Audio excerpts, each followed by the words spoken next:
غرس لنا شجرة طيبة أصلها ثابت وفرعها في السماء والصلاة والسلام على من الذي بنى لنا بيتا صيتها في الآفاق والأنحاء. أما بعد فأعوذ بالله من الشيطان الرجيم. بسم الله الرحمن الرحيم. اقرأ باسم ربك الذي خلق. وقال النبي صلى الله تعالى عليه وعلى آله وصحبه وسلم: إن الله لم يبعثني معنقا ولكن يبعثني معلما ميسرا، أو كما قال عليه الصلاة والسلام. صدق الله العظيم وصدق رسوله النبي الكريم، ونحن على ذلك من الشاهدين والشاكرين والحمد لله رب العالمين. يا رب صل وسلم دائما أبدا على حبيبك خير خلق كلهم.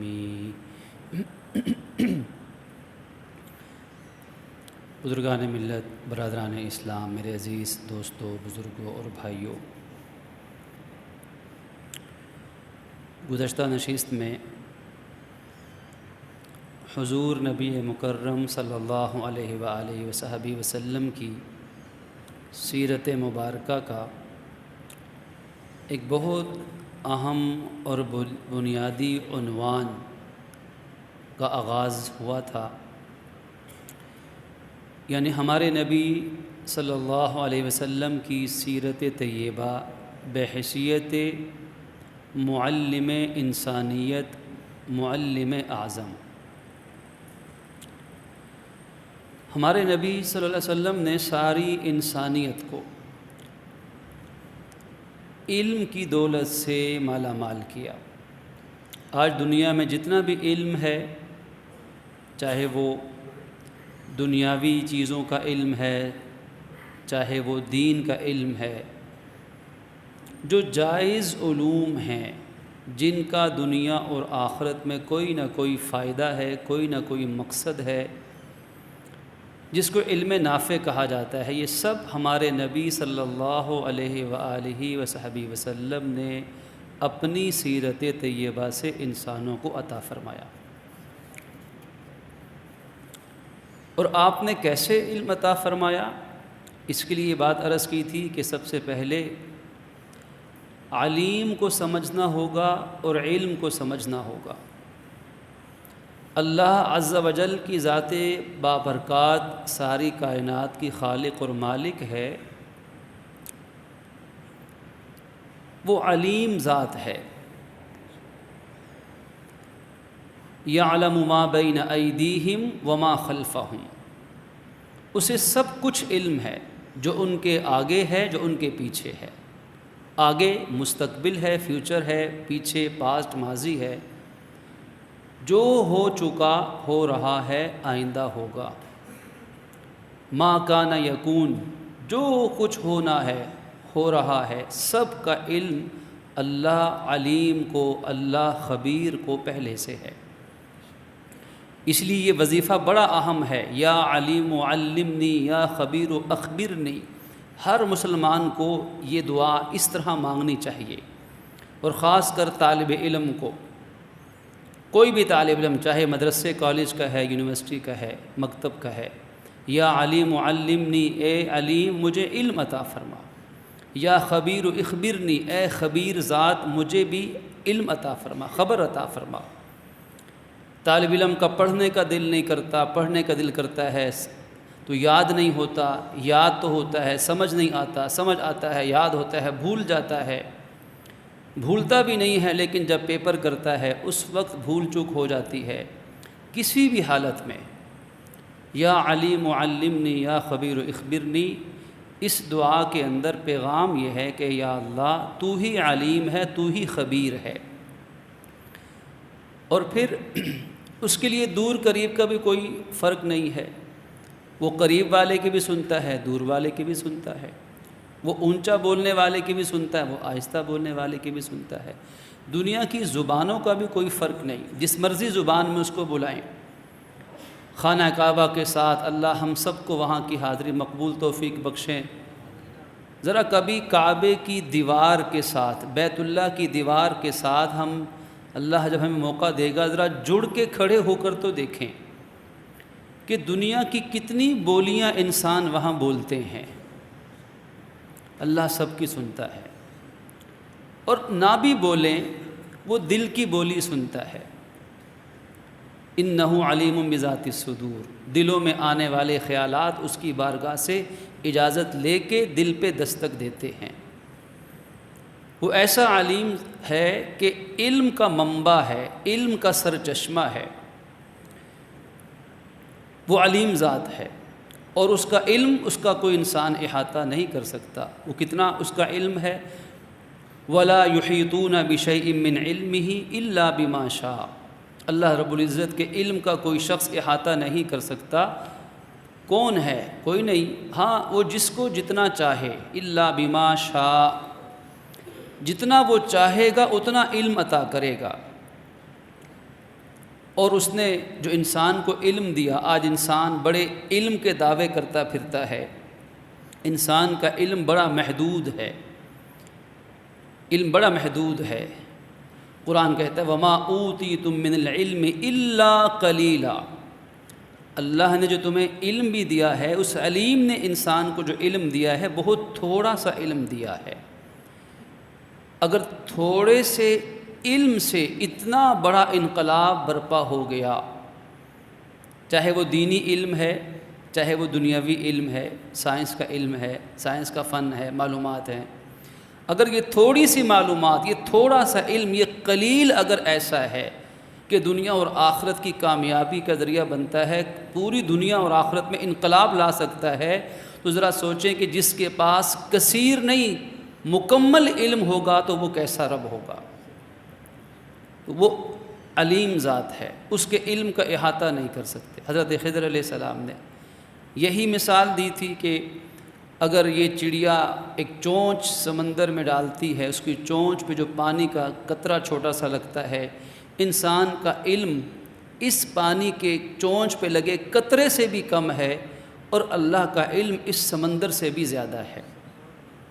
اس نے ہمیں یہ تو بتایا کہ الرحمن، وہ رحمان ہے، اس کی صفت رحمانیت کا تقاضا ہے، رحمت کا تقاضا ہے کہ وہ انسانوں کو بھی شعور بخشے، اپنے علم میں سے انسانوں کو بھی علم عطا کرے۔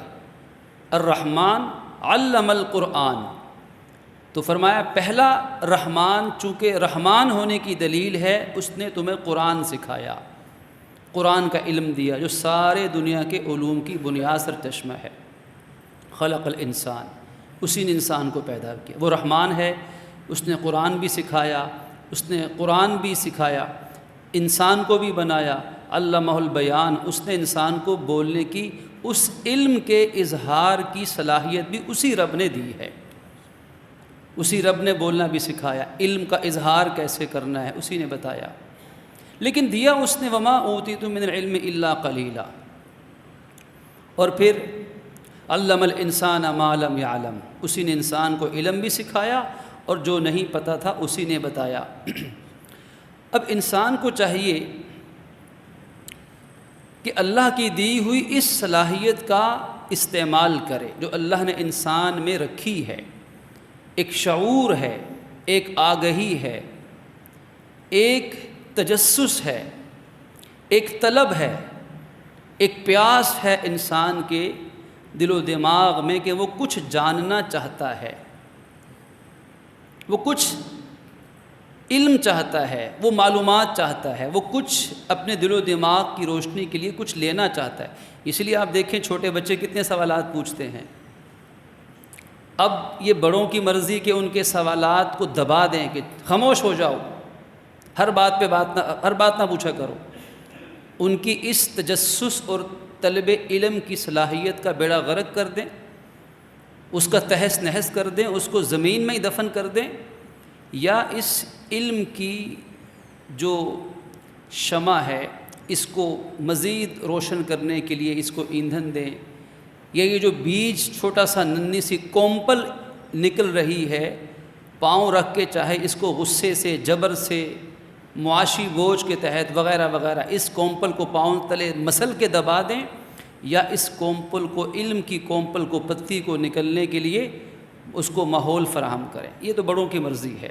ہمارے معاشرے میں عام طور پر بچوں کے اس جذبہ طلب علم، جذبہ تجسس، اس کی پذیرائی نہیں کی جاتی الا ماشاء اللہ۔ وہ انسان ہے، اس کے اندر اللہ نے جاننے کی طلب رکھی ہے کہ وہ جاننا چاہتا ہے، وہ علم چاہتا ہے، یہ پیاس اللہ نے اس میں رکھی انسان میں۔ آپ دیکھیں، یہی انسانیت کی فضیلت ہے۔ زیادہ کھا پی لینا انسان کا کمال نہیں، بڑے بڑے جانور، بیل گائے انسان سے زیادہ کھاتے ہیں۔ زیادہ جرت و شجاعت انسان کا کمال نہیں، بڑے بڑے دلیر جانور وحشی بھی ہیں، چیر پھاڑ کرنے والے۔ زیادہ چیخنا چلانا انسان کا کمال اور عزت وجہ عزت نہیں۔ جانور، گدھے کی آواز قرآن نے کہا لصوت الحمیر، سب سے اونچا چلاتا ہے، گدھے کی آواز سب سے اونچا بولنا یہ وجہ فضیلت انسان نہیں۔ زیادہ دولت وجہ فضیلت نہیں ہے، زیادہ اچھے گھر میں رہنا وجہ فضیلت نہیں ہے۔ بے شمار ایسے پرندے بھی ہیں، ایسے مخلوقات ہیں، ان کے گھر، ان کی کالونیاں انسان دیکھے تو عقل دنگ رہ جائے۔ تو یہ کوئی چیز وجہ فضیلت انسانیت نہیں۔ حضرت آدم علیہ السلام کا قصہ ابتدائے آفرینش کا، وہ دنیا کے سارے انسانوں کو، ہم سب کو جو سبق، پہلا سبق دیتا ہے وہ یہ کہ انسان کی وجہ فضیلت وہ علم اور عمل ہے۔ کیسے؟ اور وہ علم کہاں سے ملا؟ اس تجسس، اس طلب کی وجہ سے، اس شوق کی وجہ سے۔ وہ صلاحیت، وہ استعداد اللہ نے رکھی انسان میں۔ حضرت آدم علیہ السلام کی تخلیق کا واقعہ، سجدہ ملائکہ کا واقعہ، شیطان مردود ہوا، ہم سب جانتے ہیں، قرآن پاک میں کئی جگہوں پر آیا ہے۔ اگر ہم اس میں غور فرمائیں کہ علم کا تجسس، علم کا شوق، طلب کی حیثیت، اور یہی وجہ فضیلت ہے۔ اللہ رب العزت نے جو نام سکھائے، وعلم آدم الاسماء کلھا، اللہ نے آدم علیہ السلام کو تمام ناموں کا علم عطا فرمایا۔ اب وہ تمام نام کیا تھے؟ بعض علماء نے فرمایا وہ دنیا کی تمام زبانیں تھیں، جتنی بھی اس وقت دنیا میں زبانیں رائج ہیں یا آئندہ زبانیں بنتی رہیں گی، تمام زبانیں آدم علیہ السلام کو آتی تھیں۔ کسی نے کہا کہ وہ دنیا کی چیزوں کے نام تھے، کسی نے کہا وہ اللہ کے تخلیق مخلوقات کے نام، جو بھی وجہ ہو، لیکن تھا وہ علم، وہ معلومات تھیں، وہ شعور تھا۔ اللہ نے بیان کیا، فرشتے بھی بیٹھے تھے اور آدم علیہ السلام بھی تھے، لیکن آدم علیہ السلام میں اس علم کی طلب بھی تھی اور اس علم کو حاصل کرنے کی اور محفوظ کرنے کی صلاحیت بھی تھی جس سے فرشتے محروم تھے۔ آدم علیہ السلام نے سنا اور سیکھ لیا، سنا اور یاد کر لیا، سنا اور دل دماغ کو اس علم الہی سے روشن کر دیا۔ فرشتے بھی موجود تھے، پھر اللہ رب العزت نے امتحان لیا، ایگزام ہوا، فرمایا کہ اے آدم، پہلے فرشتوں سے کہا فرشتوں تم بتاؤ ان چیزوں کے نام۔ انہوں نے کہا سبحانک لا علم لنا الا ما علمتنا انک انت العلیم الحکیم، یا اللہ ہمیں تو نہیں پتہ، جتنا تو نے بس ہمیں ہمارے اندر انسٹال کر دیا، جو ہمارے اندر تو نے ڈال دیا، بس ہمیں تو اسی کا پتہ ہے، اس سے آگے ہم نہیں سیکھ سکتے، ہمیں علم نہیں ہے۔ جتنا دیا، اب فرشتوں کو علم تو ہے لیکن مزید علم، اس علم کی بنیاد پر آگے سیکھنے کی صلاحیت نہیں ہے۔ وہ جتنی اللہ نے بنائی، جتنی رکھی، وہ اسی جگہ ٹھہری ہوئی ہے۔ تو کہا لا علم لنا، ہمیں علم نہیں ہے۔ پھر آدم علیہ السلام سے پوچھا آپ ان کے نام بتائیے۔ آدم علیہ السلام نے ساری چیزوں کے نام ان کے سامنے بیان کر دیے۔ اب انسان مسجود ملائکہ ٹھہرا، فرشتوں سے بہتر ہے انسان ہونا، مگر اس میں پڑتی ہے محنت زیادہ۔ اسی قسم کا شعر ہے، شاید الفاظ آگے پیچھے ہوں، لیکن مفہوم یہی ہے۔ آدمیت ملکوتیت سے افضل مقام ہے، انسان خلیفۃ اللہ فی الارض ہے، زمین پہ اللہ کا نائب اور خلیفہ ہے، فرشتے نہیں ہیں۔ فرشتے تو اللہ نے اسی خلیفہ ارض کی خدمت کے لیے پیدا کیے، اسی لیے فرشتے کبھی وحی لا کر خدمت انسان کرتے ہیں، حکم الہی پورا کر رہے ہیں، کبھی فرشتے انسان کی مدد کے لیے آ رہے ہیں، کبھی فرشتے بوڑھوں بچوں بیماروں کی حفاظت کے لیے آ رہے ہیں، کبھی فرشتے اعمال کا لانا لے جانا اور حالات کا لانا۔ تو فرشتے تو اس عمل کے لیے ان کی پیدائش کی ایک وجہ یہ ہے، لیکن انسان اللہ کا خلیفہ بن کر آیا، اس کے پیچھے وجہ فضیلت اور لاجک ہے انسان کا علم حاصل کرنے کی صلاحیت کا ہونا اور اس صلاحیت کا استعمال کرنا۔ آدم علیہ السلام نے تمام چیزوں کے نام بتائے، اسی لیے اللہ عز و جل نے اس علم کی بڑی اہمیت بیان فرمائی۔ قرآن مجید کی ایسی 20 نہیں سینکڑوں آیات ہیں جس میں اللہ عز و جل نے علم کی فوقیت کو بیان کیا۔ کہیں کہا قل هل يستوي الذين يعلمون والذين لا يعلمون، آپ کہہ دیجئے کہ کیا علم رکھنے والے اور علم نہ رکھنے والے برابر کبھی ہو سکتے ہیں؟ جاننے والے نہ جاننے والے کبھی برابر ہو سکتے ہیں؟ تو جواب یقیناً یہی ہے کہ نہیں ہو سکتے۔ جیسے رات اور دن برابر نہیں، اندھیرا اجالا برابر نہیں، ظلم انصاف برابر نہیں، سچ اور جھوٹ برابر نہیں، آگ اور پانی برابر نہیں، پھول اس کی خوشبو اور کانٹے ایک چیز نہیں ہو سکتے، اسی طرح علم رکھنے والا، شعور رکھنے والا اور علم اور شعور سے محروم برابر نہیں۔ ایک فرد، پوری قوم پر اس اصول کو لگا لیجئے کہ علم اور شعور رکھنے والی قوم اور علم اور شعور نہ رکھنے والی قوم کبھی برابر نہیں ہو سکتی۔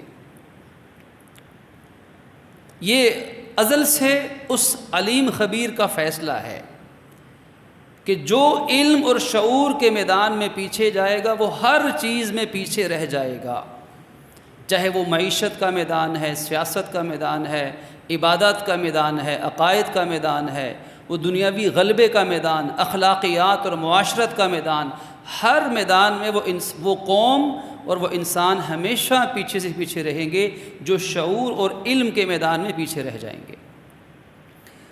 اب یہی علم اللہ کے نبی صلی اللہ علیہ وسلم نے ساری انسانیت کو اپنی پوری زندگی لگائی اس شعور کو عطا کرنے میں۔ آخری نشست میں ہم نے سماعت فرمایا کہ اس کے 3 پہلو ہیں، 3 ڈائمنشنز ہیں، کہ خالق کا علم، اپنے رب کو پہچاننا۔ حضور نے سب سے پہلے بنیاد رکھی علم کی اپنے خالق کی پہچان پر، اور پھر انسان کو سکھایا کہ انسان خود کیا ہے، انسان کو اپنا پتہ چلے۔ وفی انفسکم افلا تبصرون، کہ تم اپنے آپ کو تو پہچانو، تمہارے اندر بڑی نشانی ہے، کیا تمہیں دکھائی نہیں دیتی؟ اور پھر ساری کائنات کا علم ہے۔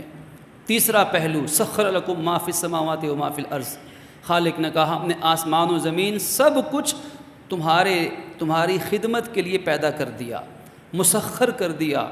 اب خالق کو پہچاننا، اپنے آپ کو پہچاننا اور اس کائنات کو پہچاننا، یہ 3 بنیادی پہلو ہیں، علم کے 3 بنیادی میدان ہیں۔ ان کے بارے میں ہمیں شعور حاصل کرنا۔ وہ شعور کیا ہے؟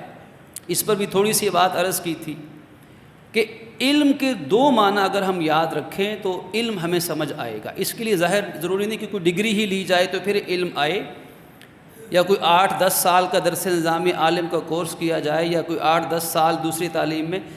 شعور اور آگہی ہے کہ علم 2 معنی میں اگر ہم اس کو سمجھیں تو سمجھنا آسان ہوگا، جو حضور نبی کریم صلی اللہ علیہ وآلہ وسلم نے اللہ سے لے کر انسانوں کو عطا فرمایا۔ پہلا علم کا مترادف لفظ ہے نور، نور الہی۔ دوسرا علم کا مترادف لفظ ہے ہدایت۔ نور اور ہدایت، یہ علم کے مفہوم کو، علم کیا ہے، تصور علم کیا ہے، علم کا مقصد کیا ہے، علم کا نتیجہ کیا نکلے گا، علم حاصل کرنے کا طریقہ کیا ہوگا، نصاب علم کیا ہوگا۔ استاد اور معلم جس کا کردار ایک برج جیسا ہے، وہ علم لیتا ہے اور آگے پہنچاتا ہے۔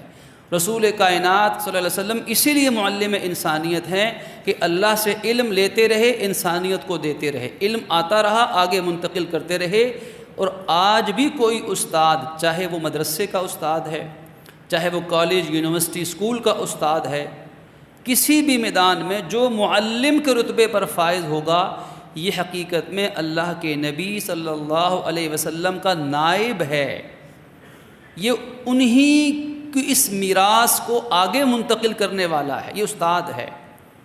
اور عظیم قومیں، علم کے قدردان لوگ، وہ ہمیشہ استاد اور معلم کے مقام کو پہچانتے ہیں۔ جاہل قوموں کو نہیں پتہ ہوتا کہ استاد اور معلم کا مقام، کیونکہ ان کو علم کی اہمیت نہیں پتہ ہوتی۔ تو خالق نے جو نور عطا کیا اللہ عز و جل نے، وہ نور کیا ہے؟ اللہ نور السماوات والارض۔ اگر ہم سورہ نور کے اس رکوع کو پڑھ لیں، چونکہ ابھی وقت کم ہے، اس رکوع کو پڑھیں گے تو علم کا مفہوم سمجھ آئے گا۔ اللہ آسمان و زمین کا نور ہے، یعنی نور، اس نے شعور عطا کیا۔ اور پھر لوگوں میں دو طرح کے لوگ ہیں، کچھ وہ ہیں کہ جن کے دلوں کے اندر نور ایمانی اللہ نے رکھ دیا۔ یہ ایسے ہیں جیسے ایک چراغ، اس میں تیل، اس میں جلنے والی دیا سلائی، اور اس کے گرد جو شیشہ لگا ہے، اور جس جگہ اس چراغ کو رکھا ہے، یہ سب چیزیں اتنی صاف، شفاف، اتنی روشن ہیں۔ یہ چراغ اتنا روشن ہے گویا کہ اگر اس چراغ کو آگ سے نہ جلایا جائے تو پھر بھی یہ روشن ہے۔ یعنی یہ وہ انسان جس کے دل اور دماغ کے اندر روشنی ہے، سچائی کی روشنی، انصاف کی روشنی، حیا اور ایمان اور تقوی کی روشنی ہے۔ یہ پیدائشی اور فطرتی طور پر ایسا ہے، اللہ نے اس انسان کو ایسا، اور یہ اس کا استعمال کرتا ہے اپنے صحیح غلط کے فیصلے کے لیے، اچھائی برائی کے فرق کے لیے، یہ اس روشنی سے کام لیتا ہے۔ جب اس کو ساتھ قرآن و سنت کا بھی علم مل جائے گا تو پھر یہ ہوگا نور علی نور، پھر یہ روشنی پر روشنی، مزید روشن ہو جائے گا۔ لیکن یہ روشنی آئی کہاں سے؟ اللہ سے۔ اللہ نور السماوات والارض، اسی نے سارے آسمانوں میں، ساری زمین میں، ہر ایک کو جو نور عطا کیا اسی نے عطا۔ وہ خاص طور پہ نور کس کو دیتا ہے؟ وہ نور دیتا ہے اپنے نیک بندوں کو۔ علم کس کو دیتا ہے؟ اللہ ولی الذین آمنوا، اللہ ولی ہے ایمان والوں کا۔ یخرجہم من الظلمات الی النور، وہ ان کو ظلمتوں سے، اندھیروں سے، جہالتوں سے نکال کر اللہ ان کو نور میں لے کر آتا ہے۔ لیکن جو کفر کرنے والے لوگ ہیں، والذین کفروا، جو کفر کرتے ہیں، ان کا ولی اور دوست شیطان ہے۔ یخرجہم من النور الی الظلمات، وہ الٹا کام کرتا ہے شیطان، ان کو، انسانوں کو، اپنے بات ماننے والوں کو شیطان ان کو علم کے نور سے نکال کر جہالت کے اندھیرے میں لے کر جاتا ہے۔ تو دیکھیں، نور اللہ کا ہے جو علم ہے، اور دوسرا علم کا مفہوم ہدایت کا ہے۔ جیسے کہ عرض کیا کہ ذالک الکتاب لا ریب فیہ، اس کتاب میں کوئی شک نہیں ہے۔ کتاب علم کا دوسرا نام ہے، علم ذریعہ علم ہے، نصاب علم ہے۔ لیکن یہ علم کس کے لیے ہوگا؟ ھدی للمتقین، دل میں تقوی اپنانا پڑے گا۔ یہ ہدایت ہے متقی لوگوں کے لیے، کہ جس کے دل میں تقوی ہوگا، خوف خدا ہوگا، تو اللہ کی یہ کتاب اس کے لیے ہدایت کا سامان بن جائے گی، اور یہ ہدایت اللہ ہی کی طرف سے ایک نور ہوگا۔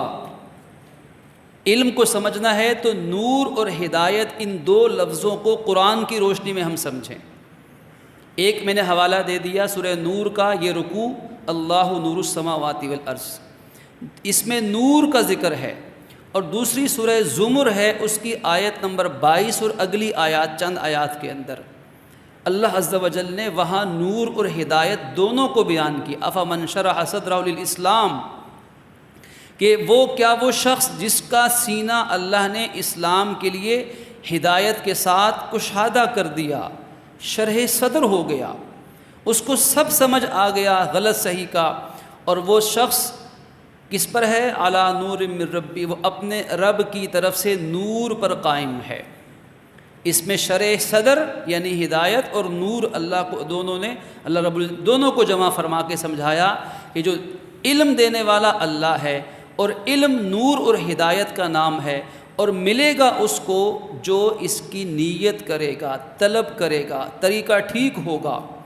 اور پھر آگے علم کی ساری صورتیں ہیں، یہاں سے آگے گفتگو انشاءاللہ آئندہ نشست میں۔ اللہ رب العزت ہمیں سمجھنے کی توفیق عطا فرمائے۔ وآخر دعوانا ان الحمد للہ رب العالمین۔